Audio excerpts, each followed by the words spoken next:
ఒక్కసారి కొమ్మూరి గోల్డ్ కి కాల్ చేయండి. తాకట్లో ఉన్న మీ బంగారాన్ని విడిపించి మార్కెట్ ప్రైస్ కి వాళ్ళు కొనుక్కుని మిగతా డబ్బులు మీకు ఇచ్చేస్తారు. హాయ్, వెల్కమ్ టు మనం టీవీ. మనం ఉన్నది మన కోసం. ఛత్తీస్గఢ్ దండకారణ్యంలో కాల్పుల మోత మోగింది.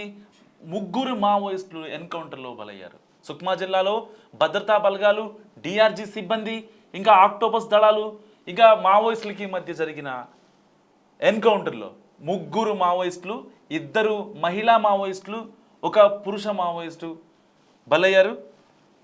చూసుకోవచ్చు మీరు విజువల్స్లో. సుక్మా జిల్లాలో కాల్పుల మోత మోగింది.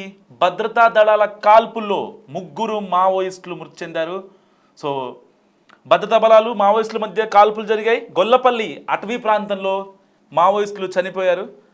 సో భద్రాద్రి కొత్తగూడెం జిల్లా సరిహద్దు ఛత్తీస్గఢ్లోని బీజాపూర్ జిల్లాలో ఇప్పటికే డిసెంబర్ 3వ తేదీన పోలీస్ బలగాలకు మావోయిస్టుల మధ్య ఎదురు కాల్పులు జరగగా 12 మంది మావోయిస్టులు, ముగ్గురు డిఆర్జీ జవాన్లు కూడా మృతి చెందారు. మరో ఇద్దరు జవాన్లకు కూడా తీవ్ర గాయాలయ్యాయి. So DRG, STF, CoBRA, CRPF బలగాల కూంబింగ్ ఇంకా కొనసాగుతూనే ఉంది దండకారణ్యంలో. తాజా ఎన్కౌంటర్తో కలిసి ఈ ఏడాది ఇప్పటి వరకు ఛత్తీస్గఢ్లో జరిగిన ఎదురు కాల్పుల్లో 278 మంది మావోయిస్టులు మృతి చెందారు.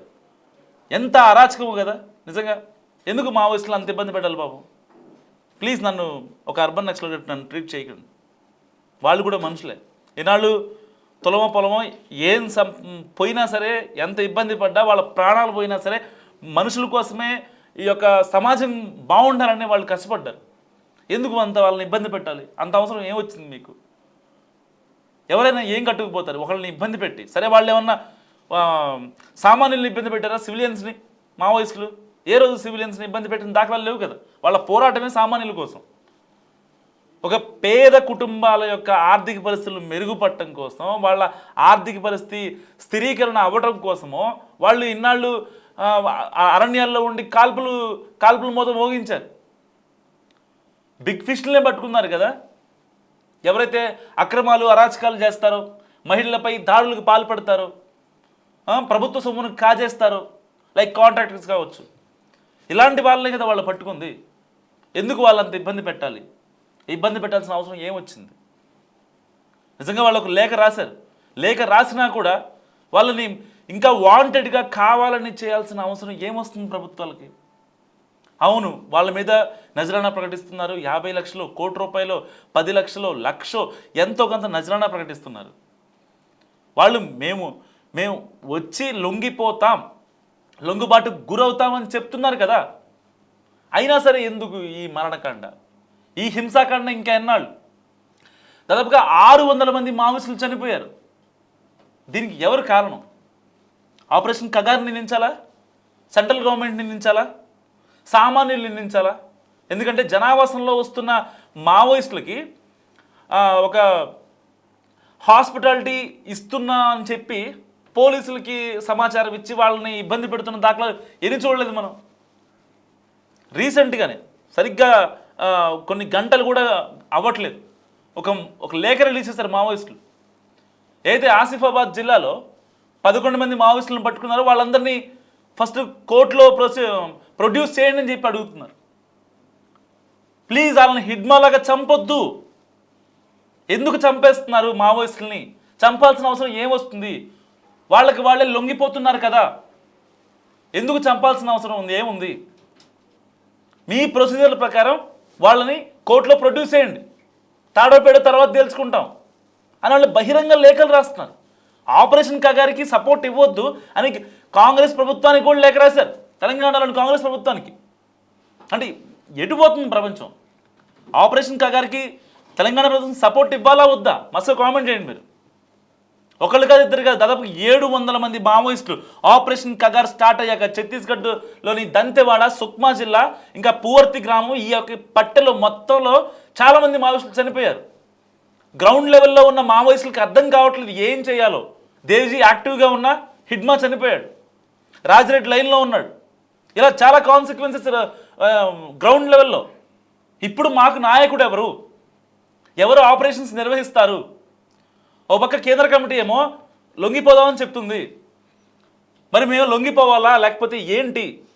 ఫిబ్రవరి 21 వరకు టైం అడిగాం. దానికి సంబంధించి ఇవ్వట్లేదు. ఇంకా కూమింగ్ కొనసాగిస్తూనే ఉన్నారు పోలీసులు. అడవులను జల్లెలు పడుతున్నారు. అడవుల్లోకి జేసీబీలు వచ్చేస్తున్నాయి హిడ్మా ఎన్కౌంటర్ తర్వాత. అసలు హిడ్మా ఎన్కౌంటర్ అయితే అదొక పెద్ద బూటకం. సో దాని మీద ఇప్పటికీ కూడా ఈ కేసులు కోర్టులు, ఈ రీసెంట్గానే హైకోర్టులో పిటిషన్ కూడా వేశారు ఏపీ హైకోర్టులో.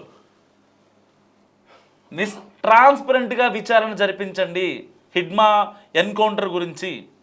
ఆయన ఎక్కడున్నాడు, ఆ రోజు మారేడుమిల్లి ఏ టైంకి వెళ్ళాడు, ఆయన సెక్యూరిటీ విజయవాడలో ఎందుకున్నారు అని చెప్పి చాలామంది మాట్లాడుతున్న పరిస్థితి. ఈవెన్ ఆ మావోయిస్ట్ రిటైర్డ్ ఆఫీసర్ ఎవరు ఉన్నారు, సంథింగ్ ఒక ఒక ఒక నేత, ఆయన హైకోర్టులో కూడా ఏపీ హైకోర్టులో ఆయన పిటిషన్ వేశారు. దానిపైన కూడా వాదనలు జరిగే అవకాశం ఉంది. అంటే ఎన్ని ఎన్కౌంటర్లు చేస్తారు వాళ్ళ కోసం? నిజంగా వాళ్ళు లేఖ రాయలేదా? లేఖ రాసింది కరెక్ట్ కాదా? ఫిబ్రవరి 21 వరకు మాకు సమయం ఇవ్వండి, మేము ఎట్టి పరిస్థితుల్లో లొంగిపోతాం. రీసెంట్గా కూడా రాశారు 2 days బ్యాక్. ఏమని రాశారు? గన్ కల్చర్ వదిలేస్తాం, గన్నులు మేము వదిలేస్తాం ఎట్టి పరిస్థితుల్లో, మాకు కొంచెం సమయం ఇవ్వండి అని చెప్తున్నారు. అయినా సరే వినకుండా ఈ కూంబింగ్లు, వాళ్ళు ఫస్ట్ ఆపమనేది కూంబింగ్ ఆపమని చెప్తున్నారు మావోయిస్టులు. అయినా సరే ఏంటిదంతా? ఈ కాన్సిక్వెన్స్ ఎందుకు? ఈ రప్చర్ క్రియేట్ చేయడం ఎందుకు? దేనికోసం? ఏం సాధిద్దామని, ఏం పట్టుకుపోదామని దొరికిన మావోయిస్టులని పిట్టల్ని కాల్ చేస్తున్నారు. ఇప్పుడు ఎన్కౌంటర్ అని చెప్పారు ఛత్తీస్గఢ్లో సుక్మా జిల్లాలో దంతెవాడ దగ్గర జరిగింది, గొల్లపల్లి దగ్గర జరిగింది కదా, దాన్ని ఎన్కౌంటర్ అని చెప్తున్నారు. కరెక్ట్గా ఇవాళ రేపట్లో మళ్ళీ మావోయిస్టులు లేఖ రిలీజ్ చేస్తారు. స్పాట్లో ఉన్న మావోయిస్టులని అక్కడ కావాలని వచ్చి చంపారా, లేకపోతే మేము లొంగిపోతామని చెప్పి చంపారా అని దానిపైన కూడా కాన్సిక్వెన్స్ ఉంటుంది, కాన్స్పిరసీ ఉంటుంది. మరికొద్ది గంటలు దానిపైన కూడా ఒక వార్త బయటకు వస్తుంది, నేను అప్డేట్ ఇస్తాను మీకు. అంటే ఏంటి? మావోయిస్టుల్ని ఆపరేషన్ కగారు కాదు, ఆపరేషన్ ఇంకేదైనా పేరు పెట్టుకోండి, దేనికి కగారని పెట్టడం సుఖమే ఉంది. వాళ్ళకి టైం ఇచ్చారా మీరు? అసలు టైం ఇవ్వకుండా కూమింగ్ ఇంకెలా చేస్తారండి? నాకు అర్థం కాని విషయం. వాళ్ళు ఒక లేఖ ఇచ్చారు, మీరు చాలా స్ట్రిక్ట్గా ఉన్నారు, రోజులు మారుతున్నాయి కాబట్టి ఎట్టి పరిస్థితుల్లో మీరు అక్కడ దండకారణ్యంలో ఉండి మీరు ఇలాంటివి చేయకూడదు, బయటకు వచ్చి మీ కామ్గా మీ ఆందోళన కావచ్చు, మీ నిరసనలు కావచ్చు చేసుకోండి అని చెప్పారు కదా. వాళ్ళు టైం అడిగారు కదా. దానికి దీనికి సింక్ చేసుకోవడం పొంతం లేకుండా ఈ కూమింగ్లు ఏంటంటే ఇంకా మళ్ళీ డిఆర్జీ వాళ్ళు ప్రత్యేకంగా పెడతారు. ఆక్టోపస్ బలగాలు, గ్రేహౌండ్ బలగాలు, పోలీసులు, భద్రతా బలగాలు, ఇంకా డిఆర్జీ, అందరూ సరిపోనట్టుగా ఒక్కొక్క మావోయిస్ట్కి 100 మంది పోలీసులు, మఫ్టీలో ఉన్నోళ్ళ ఇంకొకళ్ళ దండకారణ్యం చుట్టూ కమ్మేశారు. ఎవరికి వస్తుంది అంతా? ఏం సాధిద్దామని? వాళ్ళు మాత్రం మనుషులు కదా, వాళ్ళకి మాత్రం ఫ్యామిలీస్ లేవా, వాళ్ళకి ఏమైనా ఎమోషన్స్ లేవా? మన పోలీసు వాళ్ళు ఏమన్నా ఇచ్చేసారా? ప్లీజ్ దయచేసి మావోయిస్టులకి సపోర్ట్గా మాట్లాడుతున్నానని చెప్పి నన్ను ఒక అర్బన్ నక్సలైట్గా నన్ను ట్రీట్ చేయకండి. ఒక జర్నలిస్ట్గా మాత్రమే నేను మాట్లాడుతున్నా. తప్పైతే నాకు మస్ట్గా కామెంట్ చేయండి. నేను మాట్లాడిన మాటలో ఏ ఒక్క తప్పున్నా సరే మస్ట్గా కామెంట్ చేయండి. నాకు ఎంతమంది చచ్చిపోవాలి? ఇంకా నజరానా ఉందని అప్పట్లో హిడ్మా మీద ₹1,00,00,000 నజరానా ప్రకటించారు. ఛత్తీస్గఢ్ హోమ్ మినిస్టర్ అనుకుంటా 2022 ఐ థింక్, కరెక్ట్గా 3 ఏళ్ల క్రితం హోమ్ మినిస్టరు హిడ్మా వాళ్ళ సొంతూరు పూవర్తి గ్రామానికి వెళ్ళి వాళ్ళ అమ్మతో మాట్లాడి మీ వాడిని లొంగిపోమని చెప్పండి, లేదంటే చంపేస్తాం, మీ వాళ్ళు లొంగిపోతే ఆ ₹1,00,00,000 నజరానా మీరే తీసుకోండి, తీసుకున్న తర్వాత మీ ఫ్యామిలీ మీరు పోషించుకోండి, పిల్లలను చదివించుకోండి, మాకు ఇబ్బంది ఏం లేదు, కానీ మీ హిడ్మాలు లొంగిపోమని చెప్పారు. డైరెక్ట్ హోమ్ మినిస్టరే విత్ ప్రోటోకాల్ వచ్చి పూవర్తి గ్రామంలో ఫస్ట్ టైం వాళ్ళ ఇంటికి రావటం. వాళ్ళమ్మ చెప్పలేదు, నా కొడుకు ఈ అడవికి కాపలా కాస్తున్నాడు, కనీసం ఆవిడ వాళ్ళ కొడుకు హిడ్మా కూడా కన్వే చేయలేదు ఆవిడ. ఎందుకు తెలుసా? వాడి మైండ్ ఎక్కడ మారద్దు అని చెప్పి, హిడ్మా మైండ్ మారకూడదు అని చెప్పి వాళ్ళమ్మ చెప్పలేదు. అప్పటిదాకా 2022లో ఎప్పుడైతే ఈ యొక్క ఆఫీసర్స్ మొత్తం హిడ్మా వాళ్ళ ఇంటికి వచ్చి మాట్లాడి వాళ్ళు వెళ్ళిపోవడం, తర్వాత జరిగిన సందర్భాలు, తర్వాత కార్పొరేట్లకి ఆ యొక్క అటవీ భూములు కేటాయించడంలో జాప్యం జరుగుతుందని వెంటనే హిడ్మాని చంపేసామన్నట్టుగా ఒక ఆర్టికల్ వచ్చిందనమాట. హిడ్మా ఎలా చనిపోయాడు ఏంటి అనేది పెద్ద బ్రేకింగ్. అప్పుడు 2023లో ఐ థింక్ ఈ హోమ్ మినిస్టర్ వాళ్ళ ఇంటికి వెళ్ళిన 1 year తర్వాత కార్పొరేట్ల కోసం ఆ భూములు ఇచ్చేయాలి, అటవీ భూమిని మొత్తాన్ని వాళ్ళకి ఆ మినరల్స్ తోడుకోవాలి కోసం వాళ్ళు ఇచ్చారు. సో దాని తర్వాత హిడ్మా ఉంటే మేము ఆ యొక్క డిగ్గింగ్ మేము చేయలేము, సో హిడ్మా చనిపోవాలి అని చెప్పి వాళ్ళు కూడా వీళ్ళతో మాట్లాడుకొని కార్పొరేట్లు, ప్రభుత్వాలు, రాజకీయ నాయకులు వీళ్ళందరూ మాట్లాడుకొని హిడ్మా చనిపోయాడని చెప్పి ఒక ఫేక్ వార్త పుట్టించేశారు. దాని తర్వాత ఏం జరిగింది, లేదు నేను బతికే ఉన్నానని చెప్పి హిడ్మానే ఒక వీడియో రిలీజ్ చేశాడు. అంటే ఒక అగ్రనేతని, మావోయిస్ట్ ఆపరేషన్స్ హెడ్ని చంపడం కోసం ఇన్ని కాన్సిక్వెన్సెస్. విజయవాడలో ఉన్న వ్యక్తిని తీసుకెళ్ళి మారేడుమిల్లి తీసుకెళ్ళి ఎంత ఇబ్బంది పెట్టాలి. రీసెంట్గా పట్టుకున్నారు ఆసిఫాబాద్లో, వాళ్ళ పరిస్థితి ఏంటి? వాళ్ళని ఇప్పటిదాకా కనీసం పోలీసుల దగ్గర కూర్చోబెట్టలేదు, ప్రెస్ మీట్ లేదు, పాడు లేదు, మన్ను లేదు, మశానం లేదు. వాళ్ళని ఏం చేయాలి మరి? వాళ్ళని ఎన్కౌంటర్ చేస్తారా? అని మాట్లాడే మాటలు కొంచెం గుచ్చుకోవచ్చు, కానీ రియాలిటీ అదే, జరుగుతున్న రియాలిటీ అదే కదా. గత 15 రోజులుగా, గత 1 మంత్గా కాకినాడలో దొరికినా, విజయవాడలో దొరికినా, మారేడుమిల్లిలో దొరికినా అక్కడ తీసుకెళ్ళి లేపేస్తున్నారు. ఇప్పుడు ఈ సుక్మా జిల్లాలో జరిగిన ఎన్కౌంటర్లో కూడా రేపొద్దున కాన్స్పిరసీ పక్కా ఉంటుంది, దాంట్లో నో డౌట్ లేదు అని చెప్పడంలో ఏం ఆశ్చర్యం లేదు. నిజంగా పక్కా ఉంటుంది.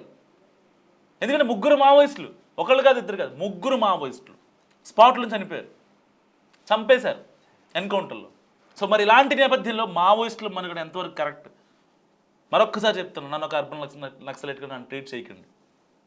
వాళ్ళు లేఖలు రాస్తున్నారు, వాళ్ళు రెస్పాండ్ అవుతున్నారు, ప్రాణం మీద ఆశ పడుతుంది చాలామందికి, బయటకు వస్తున్నారు, కమ్యూనికేట్ చేసే ప్రయత్నం చేస్తున్నారు వేరే వాళ్ళకి.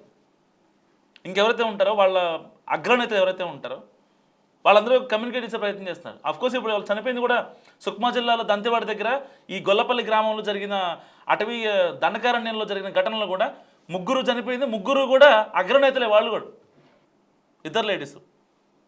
వాళ్ళిద్దరు కూడా మంచి ఉద్యమంలో మంచి కీలక పాత్ర పోషించిన వాళ్ళే వాళ్ళంతా. Hidma right hand, Hidma left హ్యాండ్గా చెప్పుకుంటూ ఉంటారు కొంతమంది. అఫ్కోర్స్ రాజిరెడ్డి, బర్సీ దేవ్జీ వీళ్ళంతా ఉన్నప్పటికీ వీళ్ళు కూడా ఆ ఆపరేషన్స్లో, అంటే ఇప్పుడు మావోయిస్ట్ పేరుతో వికల్ప్ అని, జగన్ పేరుతో అని ఎలా అయితే లేఖలు రిలీజ్ అవుతాయో డిఫరెంట్ నేమ్స్తో, వాళ్ళు కూడా డిఫరెంట్ ఆపరేషన్స్ ఉంటాయి. సో హిడ్మా మెయిన్గా ఉన్నప్పటికీ రైట్ హ్యాండ్, లెఫ్ట్ హ్యాండ్ మారుతూ ఉంటారు. సెక్యూరిటీ మారదు, ఎందుకంటే హిడ్మాకి ఉండే 30 మంది సెక్యూరిటీ అలాగే ఉంటారు, కాన్స్టెంట్గా ఉంటారు. సరే వాళ్ళు విజయవాడలో దొరికి ఇప్పుడు వాళ్ళు ఊచలు లెక్క పెడుతున్నారు అనుకోండి, వేరే విషయం. సో ఏది ఏమైనప్పటికీ మావోయిస్టుల ఏరివేత చాలా గట్టిగా కొనసాగుతుంది. మీరేమనుకుంటున్నారు? ఏరివేతపై, మావోయిస్టుల ఏరివేతపై మస్ట్గా కామెంట్ చేయండి. చూస్తున్నాండి మనం టీవీ.